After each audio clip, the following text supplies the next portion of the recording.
आप लोग YouTube पे सर्च करना एक बारी strategy for half yearly exams. आप लोगों को 10 वीडियोस मिल जाएंगे और 10 वीडियो का पैटर्न क्या होगा मैं बता रहा हूं। जो आपका स्पीकर होगा वो आपको पहले आके मोटिवेट करेगा, फिर आपको रियलिटी चेक देगा कि बेटा तुम अभी तक जागे नहीं हो, तुम्हारा आधा साल कंप्लीट होने वाला है, सिर्फ 5-6 महीने बचे हैं, 2 महीने बाद प्री बोर्ड एग्जाम्स आ जाएंगे, जब तक तुम्हारा सिलेबस कंप्लीट हो जाना चाहिए।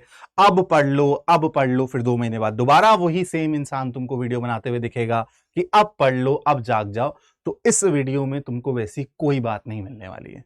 ना तुमको मोटिवेशन मिलने वाला है, ना मैं तुमको रियलिटी चेक देने वाला हूं। बहुत क्लियरली बोल रहा हूं, मुद्दे की बात करूंगा जो तुम्हारे दिल तक पहुंचेगी, और अगर वो तुम्हारे दिल तक पहुंच गई तो तुम पक्का अपने स्कोर को भी इंप्रूव कर दोगे। तो अगर तुम मोटिवेशन के लिए आए हो, अगर तुम रियलिटी चेक के लिए आए हो, तो इस वीडियो को अभी छोड़ के चले जाओ। क्योंकि यार मोटिवेशन भी तुमको जब तक बाहर वाला बंदा देगा, तुमको वो लॉन्ग टर्म के लिए सस्टेन नहीं करोगे तुम उसको। चाहे रियलिटी चेक कब तक आगे कोई तुमको जगाएगा भाई, तुमको सेल्फ डिपेंडेंट होना पड़ेगा ना। ये सब बातें तुमको खुद पता होना चाहिए कि हाँ सर अब मेरे को पढ़ना चालू करना है। आप बस स्ट्रैटेजी बताओ, आप बस टेक्निक बताओ क्या फॉलो करूं। तो अगर तुम टेक्निक के लिए आए हो, तुम जानना चाहते हो कि तुम अपना स्कोर कैसे इंप्रूव करना है, तो चलो तुमको मुद्दे की बात बताता हूं। तो मुद्दे की बात क्या है बेटा, मैं डिस्कस करूंगा तुम्हारे साथ एक बहुत खूबसूरत टेक्निक। और टेक्निक से ज्यादा ना तुम इसको रिलेट करके चलना कि हाँ सर ये एक बहुत कॉमन सा सॉल्यूशन है किसी भी प्रॉब्लम का। तो हम लोग डिस्कस करेंगे कि बेटा आप अभी 10 से 12 दिन के अंदर अपने स्कोर को ना मैक्सिमाइज कैसे कर सकते हैं। देखो अगर मैं बात करूं, इसको रिलेट करके चलते हैं। अभी क्रिकेट का मैच हुआ था, इंडिया वर्सेस पाकिस्तान का। अब अगर इंडिया और पाकिस्तान का मैच हो रहा है बेटा, तो मेरे को बताओ कौन से इंडियन बैट्समैन से सबसे ज्यादा उम्मीदें रखी जाती है। तुम लोग बोलोगे सर ऑब्वियसली विराट कोहली। अब ये चीज विराट कोहली को भी पता है, ये चीज पाकिस्तान की टीम को भी पता है। तो पाकिस्तान की टीम के जो बॉलर्स होंगे ना बेटा, वो एक स्पेशल स्ट्रैटेजी लेकर आते होंगे कि यार इस तरीके से विराट कोहली को टारगेट कर सकते हैं।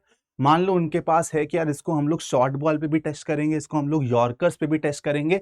तो विराट कोहली को भी ये चीज पता है कि यार ये वाले वीक एरियाज हैं, ये वाले जोन्स हैं जहां पर पाकिस्तान के बॉलर्स मेरे को टारगेट करेंगे। तो विराट कोहली ने 1 महीने से इन सब चीजों की प्रैक्टिस कर ली होगी। जब वो नेट प्रैक्टिस करता होगा तो वो सामने वाले बॉलर को बोलता होगा कि मेरे को शॉर्ट बॉल फेंक, मेरे को यॉर्कर फेंक। तो विराट कोहली ने सबसे पहले वो एरिया को रिकॉग्नाइज किया जहां पे उसे टेस्ट किया जाएगा, और फिर उस पर काम किया। ध्यान से समझना, एक प्रॉब्लम है आप लोगों के सामने। प्रॉब्लम स्टेटमेंट क्या है कि आप लोगों को हाफ ईयरली के एग्जाम्स में अच्छा करना है, और एग्जामिनर क्वेश्चंस पूछेगा आप लोगों से, और जो भी है डिफाइंड सिलेबस है। लेकिन डिफाइंड सिलेबस में से आपको पता है कि यार हमको अगर ऐसा एरिया पता चल जाए, सॉल्यूशन क्या है बेटा, अगर मैं ऐसा एरिया रिकॉग्नाइज कर लूं जहां से क्वेश्चन बनने के सबसे ज्यादा चांसेस हैं, सबसे ज्यादा प्रोबेबिलिटी है, तो यार मैं ना थोड़ा सा और सेफ फील कर सकता हूं। मेरा स्कोर शायद थोड़ा सा और मैक्सिमाइज हो जाएगा, मेरा स्कोर शायद 10-15% और इंक्रीज हो जाएगा। तो आप लोग अभी जिस लेवल पे हो ना, उससे इंप्रूव्ड वाले लेवल पे चले जाओगे अगर आप इस सॉल्यूशन टेक्निक को फॉलो करते हो। सॉल्यूशन टेक्निक क्या है, दोबारा से मैं समझा रहा हूं। सबसे पहले आप वो एरिया रिकॉग्नाइज करो, वो एरिया को पहचानो सब्जेक्ट वाइज, चैप्टर वाइज, कि जहां से क्वेश्चन बनने के सबसे ज्यादा चांसेस है। अब आप लोग बोलोगे सर मैं खुद से कैसे पहचान लूं, मैं तो पहली बार 12th दे रहा हूं ना। आई एम होपिंग कि सब लोग पहली बार दे रहे होंगे। तो पहली बार दे रहा हूं सर, मेरे को कैसे पता चलेगा। मान लो सर मैंने मैट्रिक्स का चैप्टर किया, मैंने उसको सर एनसीईआरटी लेवल पे कर लिया। और देखो इस टेक्निक का यूज कैसे है, क्यों ये शॉर्ट, अगर आपको बहुत कम दिनों में अच्छे से काम करना है, अच्छे से किसी चीज को लेके प्रैक्टिस करना है, तो क्यों ये बेस्ट टेक्निक है, ध्यान से समझना। 10 दिन हो गए हैं, 10 दिन बचे हैं बेटा, मान लो 10 से 12 दिन। अब आप लोगों के पास इतना टाइम नहीं है, आपने अभी तक मान लो बेसिक एनसीईआरटी के क्वेश्चन ही करे थे। अब आपके पास इतना टाइम नहीं है कि आप पहले एनसीईआरटी एग्जाम्पलर उठाओ, उसके क्वेश्चन बनाओ, फिर आरडी शर्मा उठाओ, उसके क्वेश्चन बनाओ, फिर प्रीवाई क्यूज उठाओ, उसके क्वेश्चन बनाओ। अगर ऐसा करोगे तो ऑब्वियस सी बात है कि आपके कुछ ना कुछ चैप्टर्स छूट जाएंगे। या तो 2 सब्जेक्ट में अच्छा करोगे, बाकी के सब्जेक्ट्स में एकदम ही बेड़ा गर्क हो जाएगा। तो भाई टाइम कंस्ट्रेंट भी है, टाइम कंस्ट्रेंट के हिसाब से हमको क्वालिटी वाली स्टडी भी करनी है। तो क्वालिटी वाली स्टडी में सबसे ज्यादा इंपॉर्टेंट होता है क्या पढ़ें, क्या पढ़ें, कैसे पढ़ें, और कहां से पढ़े, इसके बारे में मैं बात करूंगा। तो सबसे पहले आप लोगों को वो एरिया रिकॉग्नाइज करने हैं। अब क्वेश्चन आता है आप लोगों का, सर कैसे रिकॉग्नाइज करूं, आप कैसे हेल्प करोगे सर, कैसे रिकॉग्नाइज करूं, मैं पहली बार आया हूं 12th में। तो बेटा देखो, आप लोग गूगल पे जाके ना PYQs सर्च करो। अगर आपको बुक लेने की कोई जरूरत नहीं है, 1 रुपए मत फेंकना अभी प्रीवियस ईयर की बुक के लिए या फिर सैंपल पेपर की बुक के लिए। आप लोगों को कुछ नहीं करना, गूगल पे सर्च करना है आपके प्रीवियस ईयर बोर्ड एग्जाम्स के पेपर। एक आपको वेबसाइट भी बता रहा हूं मैं, जहां पे आपको सारे के सारे पेपर्स मिल जाएंगे। ठीक है, सेल्फ स्टडीज करके एक वेबसाइट है, वहां पे आपको सारे के सारे प्रीवियस ईयर पेपर के क्वेश्चन मिल जाएंगे आप लोगों को। अब वहां से आप लोग ना पहचान पाओगे हर चैप्टर में कहां से ज्यादा क्वेश्चंस पूछे जा रहे हैं। जैसे अगर मैं मैट्रिक्स की बात करूं तो यार मल्टीप्लीकेशन ऑफ मैट्रिसेस से क्वेश्चन पूछे जा रहे हैं, या फिर इनवर्स वाले टॉपिक से क्वेश्चन पूछे जा रहे हैं। तो आप 10 साल के पैटर्न को, 10 साल के पेपर के पैटर्न को ऑब्जर्व करोगे, एनालाइज करोगे चैप्टर वाइज, और वहां से आपको ना वो सब टॉपिक्स मिल जाएंगे जहां से क्वेश्चन पूछे जाने के सबसे ज्यादा चांसेस है। क्योंकि बेटा अगर जो स्कूल का टीचर भी है वो भी तो प्रीवियस ईयर के क्वेश्चंस ही देखेगा ना, कि यार हाँ इस टाइप का क्वेश्चन पूछा गया है, बोर्ड में भी इस टाइप का क्वेश्चन आ सकता है, तो बच्चे को यही टाइप का क्वेश्चन देके इसकी प्रैक्टिस चेक करता हूं। आप खुद सोचो, एक टीचर का भी पर्सपेक्टिव क्या होगा अभी स्कूल के, कि यार ये बच्चा बोर्ड एग्जाम में अच्छा करे, तो वो भी तो आपके जो एक्सपेक्टेड क्वेश्चंस हैं उसी के बेसिस पे ही आपको जज करेगा। तो आपको अगर ये बात छोटी सी समझ आ गई तो आप फटाफट से प्रीवियस ईयर के पेपर उठाओगे, उन पेपर्स को, लास्ट के 10 साल के पेपर को एनालाइज करोगे चैप्टर वाइज, और वहां से आपको हर चैप्टर के वो सब टॉपिक मिल जाएंगे जहां से क्वेश्चंस पूछे जाने के सबसे ज्यादा चांसेस है। सबसे पहले जब एनालाइज कर रहे होगे प्रीवियस ईयर के पेपर्स को, और इसके साथ आप एक और रिसोर्स यूज कर सकते हो बेटा, इसके साथ साथ ना आप लोगों के जो सैंपल पेपर्स अपलोड होते हैं सीबीएसई की वेबसाइट पे, क्या करना, लास्ट 2 साल के सैंपल पेपर उठा लेना।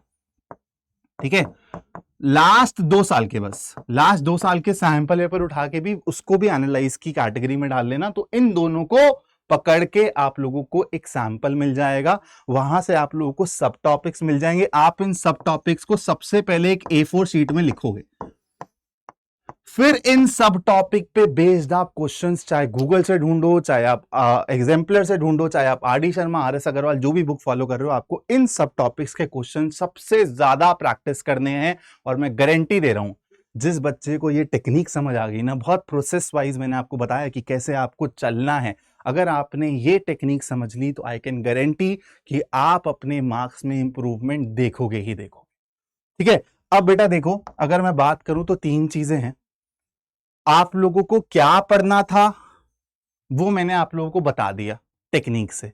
क्या पढ़ना है बेटा, सबसे पहले आप लोग जितना भी अभी कर चुके हो उतना बहुत है, आप लोगों के बेसिक्स अच्छे हो गए होंगे। अब आप लोगों को उस एरिया पे फोकस करना है जहां से एग्जामिनर सबसे ज्यादा क्वेश्चन पूछेगा। और एग्जामिनर के पास भी बेटा जो सैंपल है वो क्या है, प्रीवियस ईयर क्वेश्चंस देख के ही वो देखता है। एक्सपेक्टेड पेपर ये हो सकता है बोर्ड में ये एक्सपेक्टेड क्वेश्चन हो सकता है, तो वही क्वेश्चन बना के वो आपको चेक करेगा। तो आपने क्या पढ़ना है वो फिगर आउट कर लिया मेरे साथ।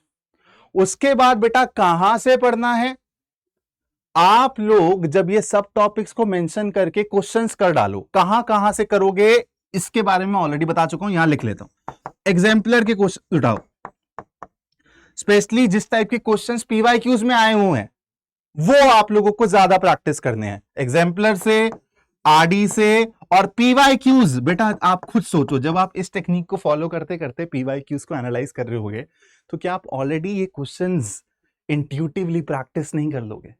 अपने आप ही सबकॉन्शियसली आप इन क्वेश्चंस का सॉल्यूशंस अपने दिमाग में सोचने लगोगे, अपने आप आपका काम बहुत आसान होता जाएगा। अब आता है बेटा कैसे पढ़ें।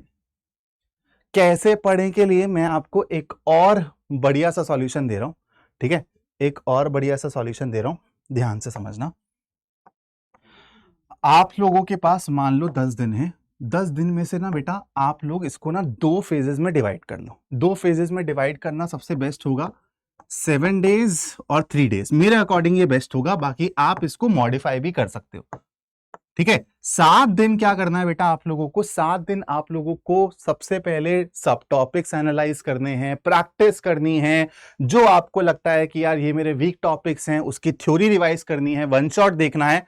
तो इन 7 दिनों में आप लोग क्या करोगे बेटा, रिवाइज करोगे कॉन्सेप्ट्स को। ठीक है, अपने वीक एरियाज पे काम करोगे और प्रॉब्लम सॉल्विंग भी करोगे।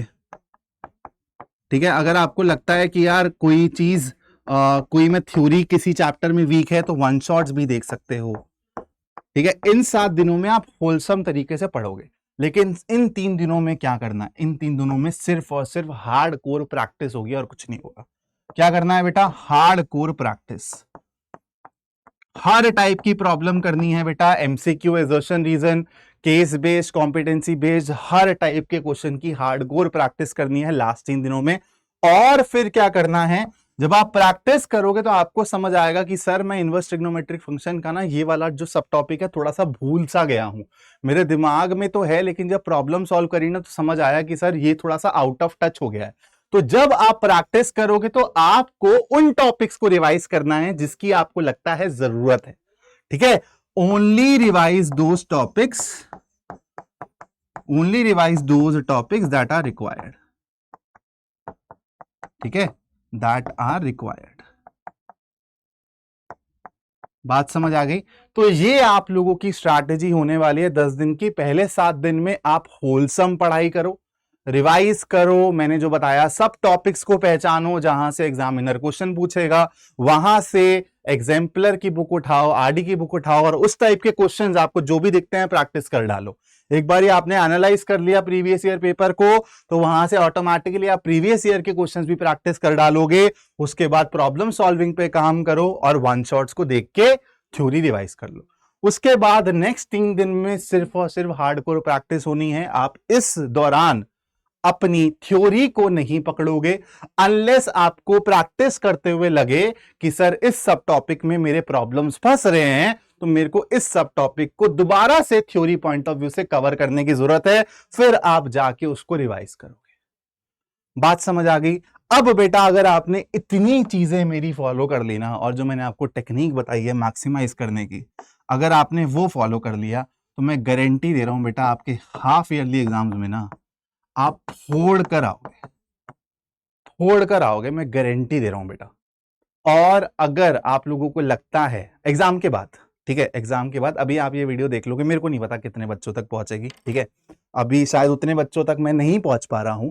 धीरे धीरे धीरे धीरे कोई बात नहीं, आएंगे और भी बच्चों को जब पता चलेगा कि यार ये सर एकदम डायरेक्ट बात करते हैं लेकिन हमारे फायदे की बात करते हैं, घुमा फिरा के बात नहीं करते हैं, सीधा एकदम पॉइंट पे बात करते हैं लेकिन ऐसी बात करते हैं। और बेटा देखो मेरे को वो नहीं आते इमोशनल गेम खेलना, ये गेम खेलना आना, जाग जाओ ये करो वो करो, नहीं बेटा तुम्हें जागना भी खुद है, तुम्हें रियलिटी चेक भी खुद लेनी पड़ेगी। आई एम योर मेंटोर, मैं तुम्हें गाइड कर सकता हूँ, रास्ता दिला सकता हूँ, लेकिन मैं एकदम परफेक्ट तुम लोगों को चीजें बताऊंगा जहां से तुमको फायदा हो। तो तुम लोगों को अगर हाफ ईयरली एग्जाम्स में इस वीडियो से कुछ भी फायदा हो ना तो तुम लोग जब एग्जाम देकर आओगे ना तब इस वीडियो के नीचे कमेंट करके जरूर लिखना कि गगन सर इस वीडियो को देखने के बाद हमने आपकी टेक्निक को फॉलो किया और हमको एक्चुअली इंप्रूवमेंट दिखा है अपने एग्जाम्स में स्कोर के माध्यम से। पहले अगर मैं इतना स्कोर कर रहा था तो अब 10% 15% इंक्रीज हो गया है।